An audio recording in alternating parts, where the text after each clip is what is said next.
بد نظری سے بچنے کا طریقہ بتا دیں۔ سب سے پہلے تو نکاح ہے۔ نبی صلی اللہ علیہ وسلم نے فرمایا، بخاری مسلم کی حدیث ہے، یا معشر الشباب من استطاع منکم الباءۃ فلیتزوج فإنہ اغض للبصر۔ اے نوجوانوں، تم میں سے جو نکاح کی استطاعت رکھتا ہے وہ نکاح کر لے، اس لیے کہ یہ نگاہ کو جھکانے کی سب سے زیادہ طاقت نکاح میں ہے۔ اب حدیث کے الفاظ دیکھو، اغض یہ کمپیریٹیو ڈگری ہے، اس میں نگاہ کو جھکانے والی جتنی چیزیں ہیں ان تمام چیزوں سے کمپیئر کیا جا رہا ہے۔ نگاہ کو جھکایا جاتا ہے جب انسان تبلیغ میں وقت لگاتا ہے تو بھی نگاہ جھکنے کی صلاحیت پیدا ہوتی ہے، اہل اللہ کے بیانات سنتا ہے تو بھی نگاہ جھکنے کی صلاحیت، اللہ کا خوف، محاسبہ، مراقبہ، یہ تمام ایسی چیزیں ہیں جن سے انسان میں نگاہ کو جھکانے کی صلاحیت پیدا ہوتی ہے۔ تو آپ صلی اللہ علیہ وسلم نے ان تمام چیزوں سے کمپیئر کیا نکاح کو، فرمائے تمام چیزیں ہیں مگر سب سے زیادہ طاقت نگاہ کو جھکانے کی کس میں؟ شادی میں، نکاح میں۔ یہ حدیث ہے، اغض کمپیئر کیا جا رہا ہے، جیسے نا گڈ بیٹر بیسٹ، بیٹر کا مطلب بیٹر دین فلاں فلاں فلاں، تو تمام چیزوں کو ایک طرف، ان سے زیادہ۔ تو سب سے زیادہ پاورفل چیز نگاہ کو جھکانے کی کون سی ہے؟ نکاح۔ نامحرم سے نگاہ جھکانا چاہتے ہو تو نامحرم سے نکاح کر لو، اور لاجیکلی بھی ایسا ہی ہے۔ بھوک برداشت کرنے کی، بھوک کا سب سے بہترین علاج کھانا کھا لو، حلال پیسوں سے روٹی خرید کے کھا لو۔ بھوک کا ایک علاج یہ بھی ہے کہ آپ سوچیں کہ کسی کی روٹی کھانے سے نقصان ہوتا ہے، گناہ ملتا ہے، چرا کے روٹی سے بزرگوں کے بیانات سنیں کہ چوری کے خلاف تبلیغ میں وقت لگائیں، تو ایک احساس پیدا ہوگا بھائی کسی سے روٹی نہیں چھیننی، مگر احساس ہی ہوگا، پھر بھی دل چاہے گا۔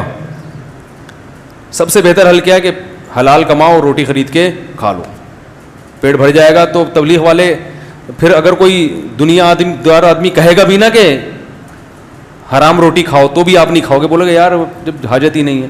تو نکاح کرنے سے انسان میں حرام کی خواہش یا تو بالکل ختم ہو جاتی ہے یا کم، کیونکہ جب ایک جو باڈی کی ایک ریکوائرمنٹ تھی وہ جائز طریقے سے پوری ہو گئی ہے تو کوئی اتنا فنٹر نہیں ہوتا کہ ہر وقت ایک ہی خواہش اس پہ مسلط رہے۔ ارے ہر خواہش اللہ نے محدود رکھی ہے نا، اتنا بڑا فنٹر کوئی دنیا میں مرد کا بچہ پیدا نہیں ہوا ٹھیک ہے، کہ اس کی یہ خواہش بھی پوری ہو ہی نہ سکے، ایک حد تک ہے، اس سے آگے نہیں ہے۔ تو اس لیے شریعت نے جائز کو فوکس کیا ہے کہ حلال میں وسعت پیدا کرو تو حرام میں کی طرف دل چاہے گا ہی نہیں، اور پھر تھوڑا بہت جو چاہے گا تبلیغ میں وقت لگاؤ، وہ اس سے کور ہو جائے گا۔ اہل اللہ کے اصلاحی تعلق قائم کرو۔ ہم فوکس کرتے ہیں اصلاحی تعلق کو زیادہ، نتیجہ یہ نکلتا ہے کہ بہت سے لوگ خانقاہ میں جاتے ہیں، کھانا پینا وہی چل رہا ہے، انڈے پراٹھے، لیکن ان کو بزرگ کے بیانات کا ذرہ بھی فائدہ نہیں ہوتا، کیونکہ باڈی اسی طرح مانگتی رہتی ہے۔ پھر نتیجہ کیا نکلتا ہے؟ کچھ وقت صبر کرتے ہیں، پھر جب ان کی بریکیں فیل ہوتی ہیں تو وہ ایسا بدماش بن کے دکھاتے ہیں جو عام آدمی بھی نہیں ہوتا۔ اس لیے کہتے ہیں صوفی جو ہے نا، صوفی یا تو بہت نیک ہوگا، بدماش ہوگا تو بہت ٹائٹ قسم کا بدماش ہوگا۔ اس میں صوفیوں میں درمیانی ٹائپ کے لوگ نہیں ہوتے۔ تو یہ ہے۔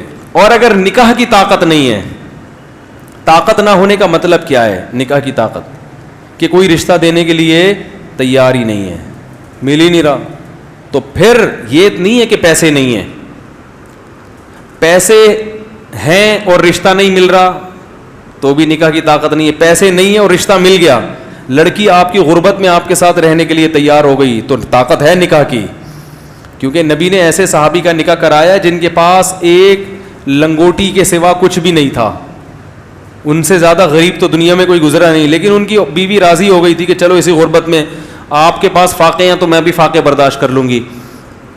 تو نبی نے ان کو تو نہیں کہا کہ تم میں تو نکاح کی طاقت ہی نہیں ہے۔ بھائی یہ عورت کا مسئلہ ہے نا، وہ کہہ رہی ہے آپ کی اس تنخواہ میں گزارے کے لیے تیار ہوں، تو جب وہ تیار ہے تو آپ کو کیوں بیچ میں ٹانگ اڑا رہے ہو؟ یار بات ہی نہیں سمجھ میں آ رہی لوگوں کے۔ بھائی دیکھو لوگ پتہ ہے کیا کرتے ہیں، اب آپ نے کہیں نکاح کا پیغام بھیجا، لوگ کہتے ہیں تمہاری تنخواہ 10,000 میں تم شادی کر رہے ہو، تمہیں شرم نہیں آ رہی؟ تو بھائی وہ ریجیکٹ کرے لڑکی کے 10,000 والا مجھے نہیں چاہیے، کیونکہ میں 10,000 میں گزارا نہیں کر سکتی، یہ اس کا رائٹ ہے۔ اگر وہ 10,000 میں ایگری ہے تو پھر اس کا مطلب وہ جب خود راضی ہے تو آپ کو کیوں تکلیف ہو رہی ہے؟ اب آپ یہ کہہ سکتے ہیں کہ وہ کیوں راضی ہوگی؟ 10,000 میں کون راضی ہوتا ہے؟ بھائی ہو سکتا ہے اس کے ابا کی تنخواہ 5,000 ہو, اس کو پتا ہے کہ میں 5,000 میں جب پاپے کھا رہی ہوں اور کبھی پاپے بھی نہیں ملتے, یہ 10 والا اس سے تو بہرحال بہتر ہے. تو غریب آدمی شادی کرے گا. اسلام میں کہیں بھی غریب کو نہ 1 سے روکا اللہ نے, نہ 4 سے روکا ہے. غربت نکاح میں رکاوٹ ہے ہی نہیں. مرد کے لیے, عورت کی بات نہیں کر رہا, مرد کے لیے رکاوٹ نہیں, عورت کے لیے رکاوٹ ہے. عورت کہہ سکتی ہے بھائی میں نے اپنے ابا کے یہاں ڈیفینس کلفٹن میں نے ٹائم گزارا ہے اور ہمیشہ پیزے برگر کھائے ہیں, تم 10,000 میں کیا سموسے بھی نہیں لا سکتے, تم تو پاپے بھی نہیں کھلا سکتے. تو ٹھیک ہے, اس کو رائٹ ہے وہ نہیں کرے, کیونکہ اس کو اپنے لیول کا بندہ چاہیے. مرد کے لیے غربت نکاح میں رکاوٹ نہیں ہے. اگر رکاوٹ ہوتی تو قرآن یہ تھوڑی کہتا کہ نکاح کرا دو, کر لیا کرو. ان یکونوا فقراء یغنیہم اللہ من فضلہ, اگر فقیر ہوگے تو اللہ اپنے فضل سے غنی کر دے گا. اللہ تو یہ کہتا ہے اگر فقیر ہو تو نہیں کرو, پیسے آنے دو پہلے. اسی طرح بخاری کی حدیث ہے باب تزویج المعسر, صحیح بخاری میں, غریب کی شادی. امام بخاری نے دیکھو باب کیسا باندھا, غریب کی شادی. پھر اس میں یہ حدیث ذکر کی ہے کہ ایک صحابی کے پاس ایک ازار تہبند, اوپر کی قمیض بنیان بھی نہیں ہے, صرف تہبند باندھ کے بیٹھے ہوئے ہیں. ان کی شادی کرائی نبی نے. ان کے پاس مہر کے لیے ایک انگوٹھی بھی نہیں تھی, لوہے کی انگوٹھی بھی نہیں تھی مہر کے لیے, ان کے پاس کچھ بھی نہیں تھا. مگر عورت جب راضی ہے تو وہ اس لیے راضی ہو گئی ہوگی, اس نے کہا ابھی تو میرے پاس کچھ بھی نہیں ہے, تو کم از کم ایک کمانے والا میاں تو مل جائے گا نا. بھائی جیسے یہ کچھ بھی نہیں ہے لیکن پھر بھی زندہ ہے نا, اس کا مطلب کچھ نہ کچھ تو کما کے کھا لیتے ہوں گے نا, کبھی فاقہ کبھی کھا لیا. تو ہم بھی اسی طرح لائف گزاریں گے, اس حالت سے تو بہتر ہوگی جو اب گزر رہی ہے. او بھائی کیا ہو گیا؟ تو یاد رکھو آپ کی تنخواہ کم ہے تو بھی آپ شادی کریں, زیادہ ہے تو بھی. زیادہ ہونے کا فائدہ کیا ہوگا؟ مالدار لڑکیاں کی آپ کے نکاح کی پیشکش قبول کریں گی. آمدن کم ہونے کا نقصان کیا ہوگا؟ مالدار رشتے نہیں ملیں گے, ہاں اپنے سے غریب مل جائیں گے. تو اصول تو یہی ہے کہ جیسے خود ہو اسی حساب سے. آپ کی تنخواہ 10,000 ہے تو 10 لاکھ والے کو پیغام کیوں بھیج رہے ہو؟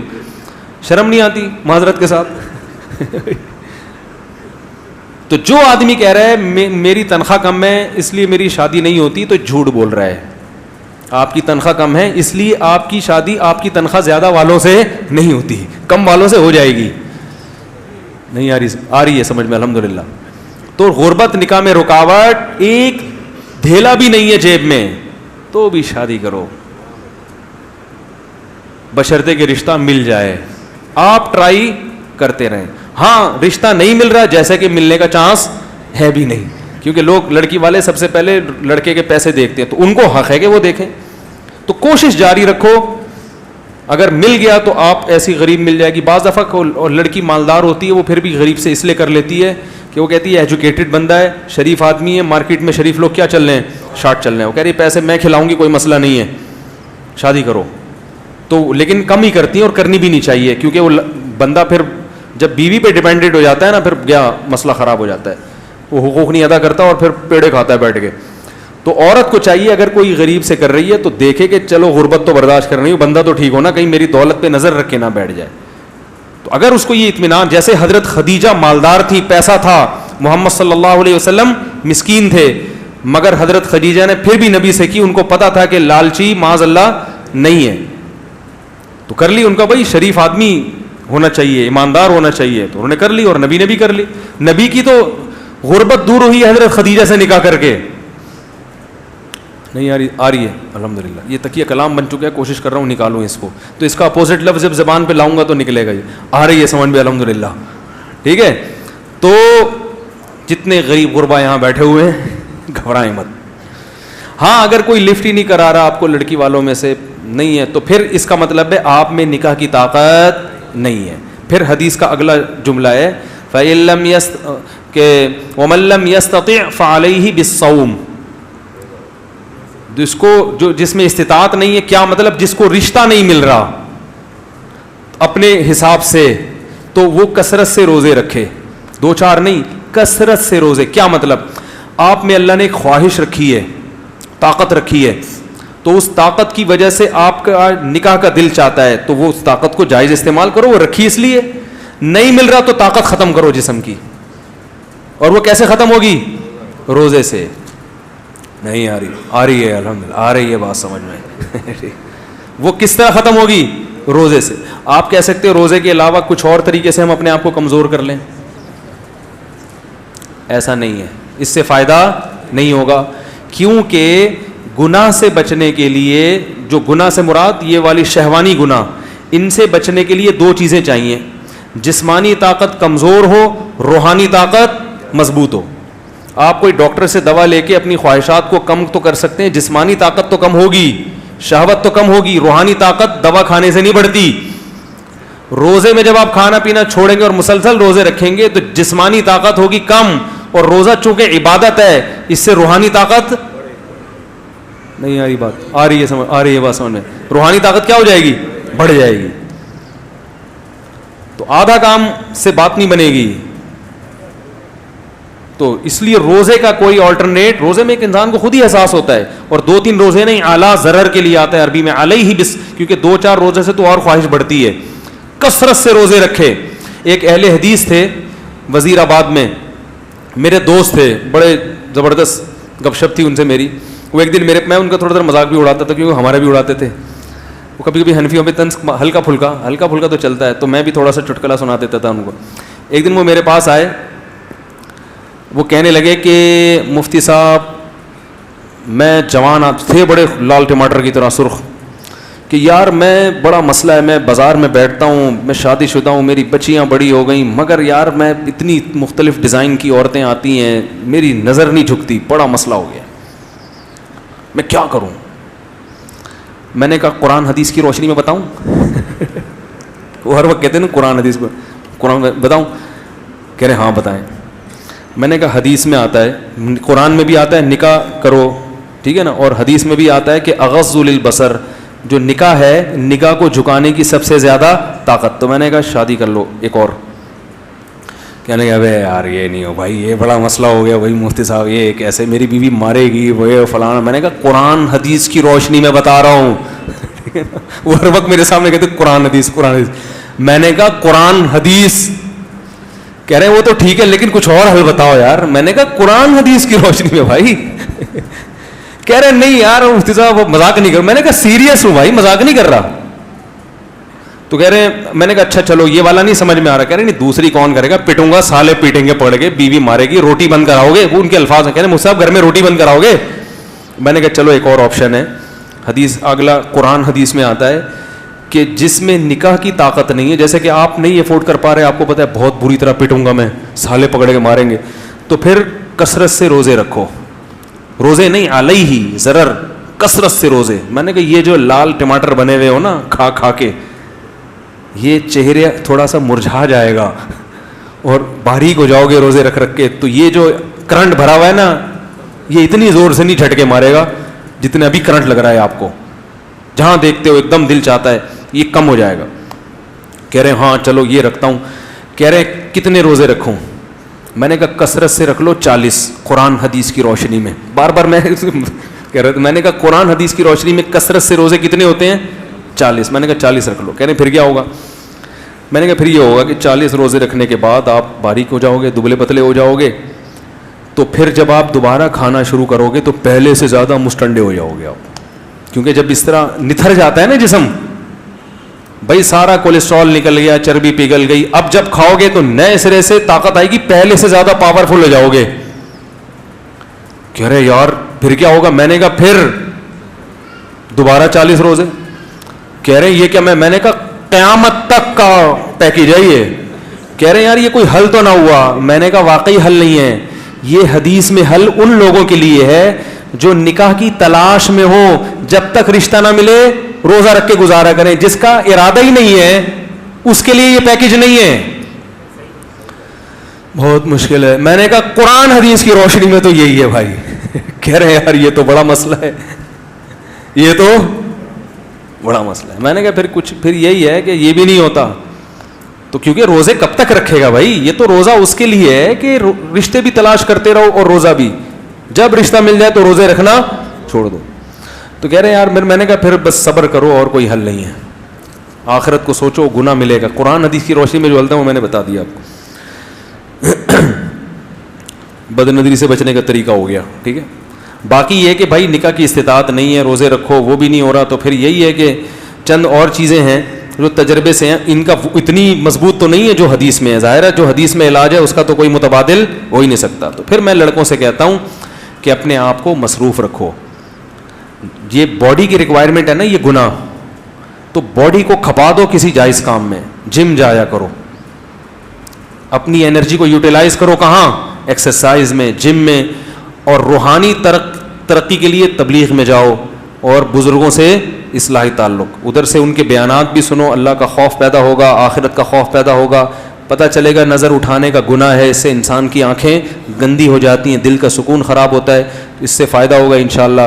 اور پھر اپنے جب اچھے مثبت کاموں میں, ایکسرسائز میں اپنے آپ کو گھلاؤ گے تو ٹائم ہی نہیں بچے گا, اتنے تھکے ہوئے آؤ گے کہ رات کو آتے ہی سو جاؤ گے. تو جب یہ پازیٹیو ایکٹیویٹیز میں انسان پڑھتا ہے تو نیگیٹو خود بخود ختم.